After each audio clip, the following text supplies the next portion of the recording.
เอากับสบายดีเนาะมีFCทางฝั่งลาวฝั่งไทยทั้งต่างประเทศเมื่อนี้กามาพบมาพอกับน้องทงอีกแล้วเนาะพี่น้องนะเมื่อนี้ทางน้องทงกาสีมาก็ปากจูดมันเนาะเมื่อนี้ก็ปากจูดมันพี่น้องเลยโอ้ต้องคือว่าสีแล้วแล้วเนาะมีแต่ปากจูดมันทางน้องทงกาไปตัดไม้มาแล้วก็มาฮอนเป็นถอนเนาะพี่น้องแล้วก็ชิมาหยัดใส่ทางปากจูดมันเอาแบบเป็นไม้ไม้ตายเนาะเอาไม้ตายใส่ทางปากจูดมันก็ได้โดยไปเดี๋ยวทางนุ่งทงสิหามองที่มันแจ้งเนาะมันจะบ่ค่อยแจ้งเลยจะเป็นหยังเนาะกล้องบ่ค่อยแจ้ง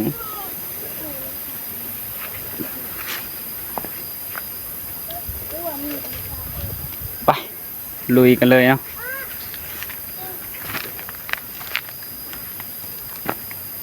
เอากะสบายดีเด้อเมสซี่ไอ้ทงสิคนเดียวน่ะเด็กคนเดียวก็ได้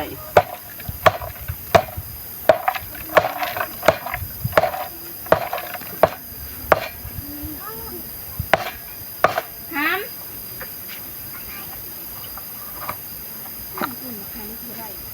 ห้ามเอาผิดสั่ง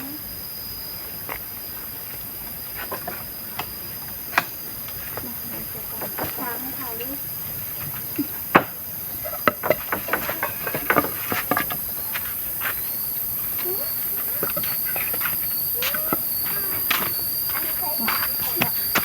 ตอนนี้ทางไอ้ทงเพิ่นกำลังก้องพื้นเนาะโดยสบายดีเด้อแม่ซีเบอร์สุคนก้องแต่ปากจูดมันเนาะเบียนใหม่ใส่แต่ปากจูดมันโอ้เดี๋ยวทางภาษาแปลงกล่องก่อนเนาะมันไปเห็นไอ้ทงซับนี้ก็น่าจะได้ละ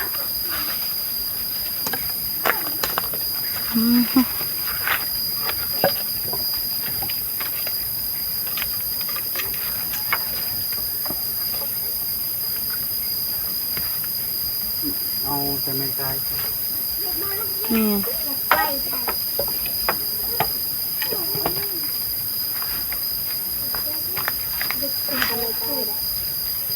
ใส่ให้มันเสื่องๆก็ได้หน่อยถามไอ้ทงนะเห็ดจังไดถ้าจะเห็ดบ่เป็นกัน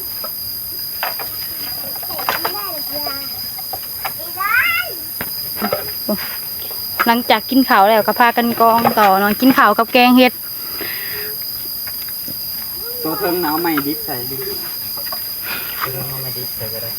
ตัวเทิงใส่ตะปัดสูงไอ้ทงเรียนแบบนี้เลยเนาะ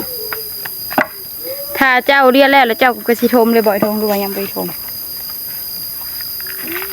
เรียนแล้วก็ทมเลยก็ได้ค่ะว่า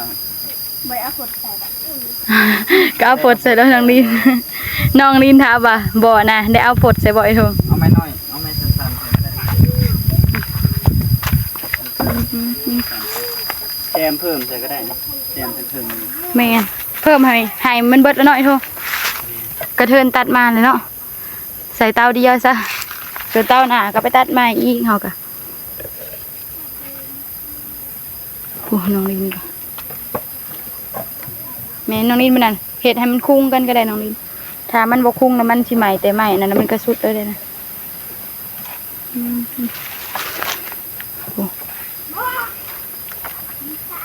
ถ้าห้าวทมกระทมทั้งเทิงก่อนก็ได้เนาะผมทางหัวลงมาได้ปะ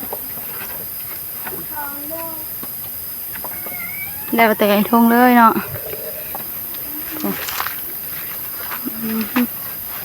ฐานกองสำนีพอดีงามเนาะ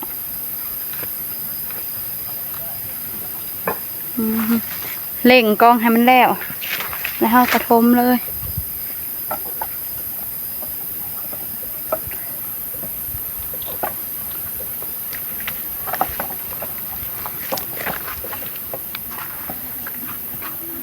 โอ้น้องลินเพิ่นก็เห็ดเป็นได้เพราะว่าเพิ่นเคยเห็ดกับแม่เพิ่นเนาะ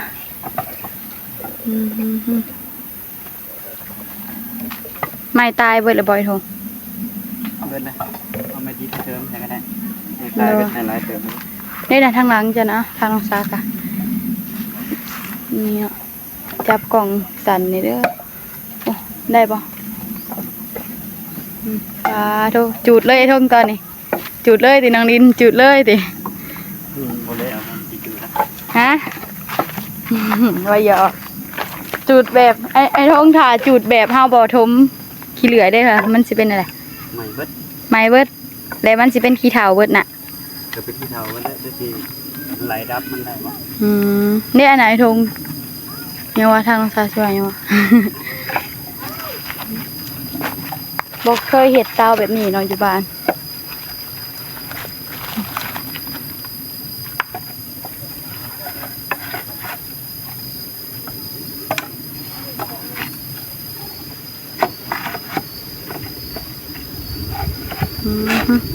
ลมเย็นเย็น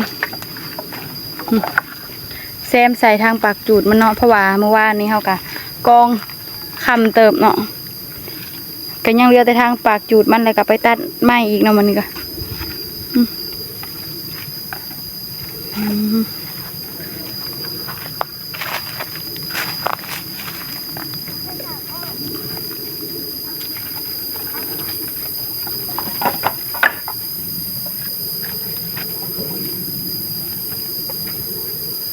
ไอ้ทงกับบอกน้องลินได้เอาเห็ดแบบใดเรียนนะเอาสดใหม่มันต่อกันบ่เรียนนะฮะเฮาต้องเอาสดใหม่มันต่อกันบ่อยโทง บ่ต่อกันก็ได้แจมไปอย่างนี้ครับ คอยคิดว่าเอาสนใหม่ต่อกันบ่ทุกอันได้ถ้าบ่ต่อกับบ่ใหม่บางอันค่ะบ่แม่นนะแสดงว่า มันก็บ่จะไม่แน่แต่ว่าตัวเดียวมันอันนั้นบ่ได้ครับต่อใช้แน่แบบนี้ก็ต่อใช้แน่ โดย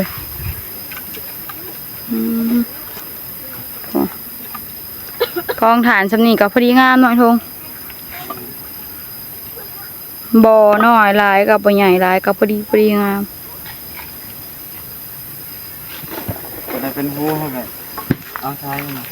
โดย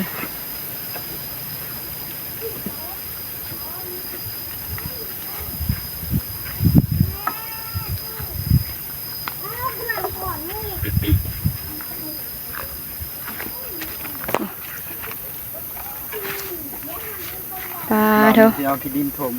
ฮะเอาขี้ดินทมเลยเนาะบัดนี้เพราะว่าขี้เหลื่อยกับบ่ได้มีเนาะถ้ามีรถไถก็ใครเนี่ยเอาไปแก่เอาเนาะ ขนมาไม่แน่ๆเดี๋ยวสิแซม น้องลินคนมาให้ไอ้ทงแซมก็ได้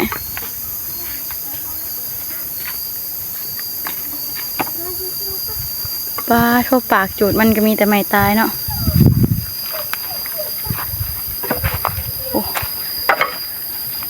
เฮาก็ได้มานอนเผาถ่านแล้วเนาะไอ้ทง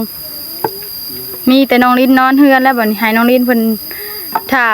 แล้วเต้านี่ก็น้องลินก็อยู่เฮือนพุ่นแหละถ้าเฮ็ดเต้าหน้าก็ให้น้องลินมาคือเก่าเนาะไอ้ทงให้น้องลินเพิ่นอยู่เฝ้าเฮือนฮะโอ้ป้าเฮาไอ้ทงคือเรียนงามแท้เด้เนาะน้องลินก็ใหญ่เป็นสาวแล้วหุ่นดีน้องลิน หุ่นดีเลยว่ะเป็นสาวเลย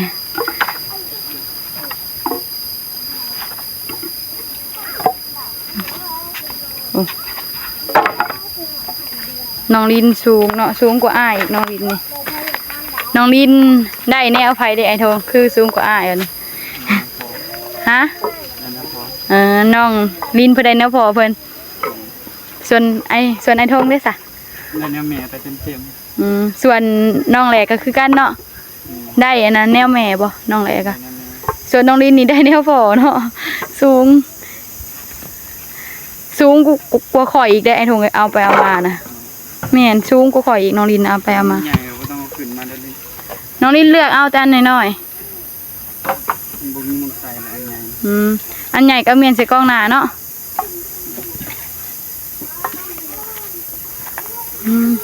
เตาถ่าน บ่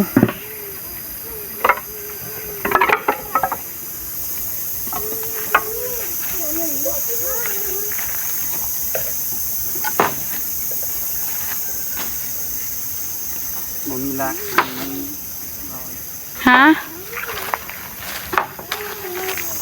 หรือว่าสิใส่ลากอีกบ่ เบิ้ลละ เด้นี่ใหม่โทนี่ มันอ่อนลูก เด้นะน้ำน้องลินนะ ได้บ่2ลักนะ เด้นี่เอาตัวนี้ใส่ก็ได้แมน ใส่นี่ก็ไม่มาสอดกัน แมนไอ้ทงพชิตอกลากสิอีกเนาะโอ้ผ้าได้สน้องลินเอาให้ไอ้ทงนะผ้านะไอ้ทงพชิตอกลากสิอีกทางพี่นะมันจึงแจง เด้เอาลักตัวนั้นมานี่เป็นเด็กเลยนี่เจ็บเสียม มันเป็นนะน้องลินนั่นตัวน่ะ ตัวใหญ่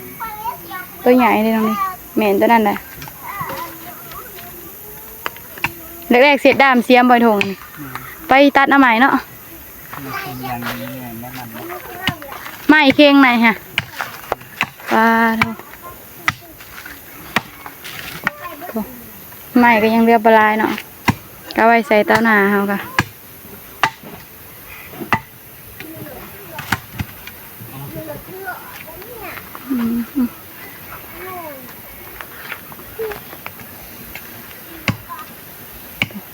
ไอ้ทงผลเล้ารักมาใส่ทางนี้เนาะปลาโถ่กองถ่านแล้วเรียบร้อยกองแล้วยังเหลือแต่ทมเนาะบัดนี้โอ้กองแล้วยังเหลือแต่ทมบัดนี้ไปฝุ่นมาพี่เนาะกองถ่านกับพอดีงามเนาะบ่ใหญ่ขึ้นไป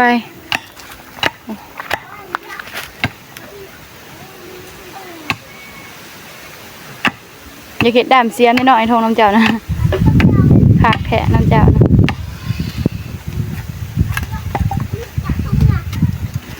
โทษขากแทะนี่นะเก็ดดามเสียนดิ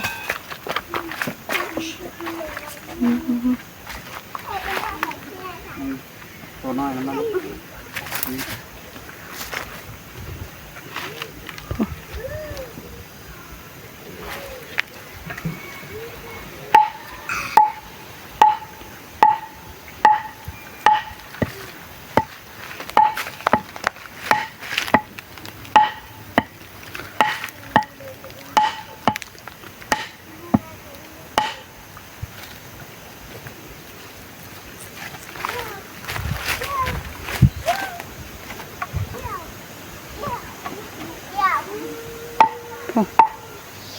เสริมรักสิอีกเนาะ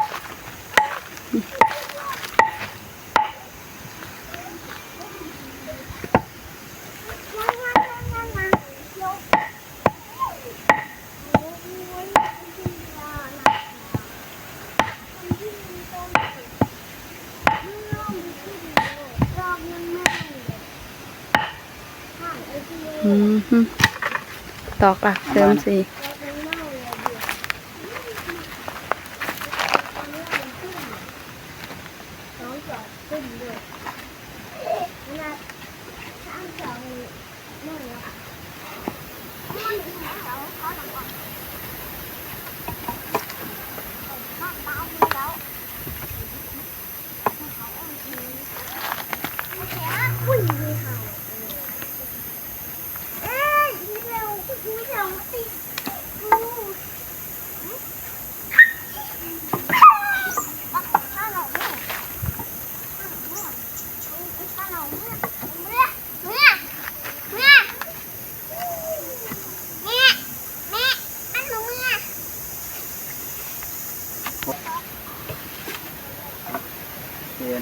แล้วทมนี่แล้วบ่นะครับ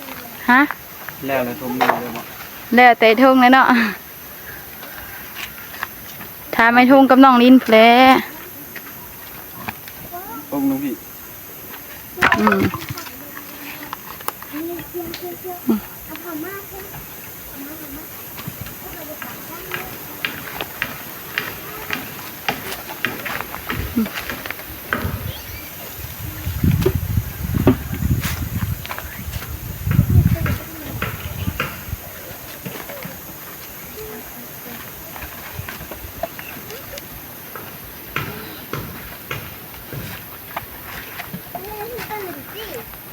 แล้วแหละ ไม่เบิ้ลเลย นี่น่ะ น้อย ถ้าไม่ใหญ่ก็ว่าใส่ก็ได้ไอ้ทงว่าไม่น้อย เบิดอันเนาะมีแต่ไม่ใหญ่ใส่ได้บ่หลายทง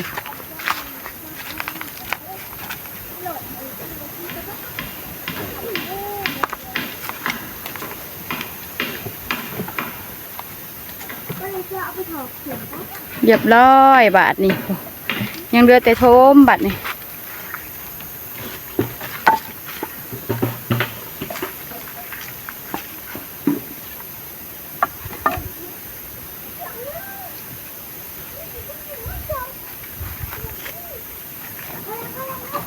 อามันนี้การแล้วเรียบร้อยแล้ว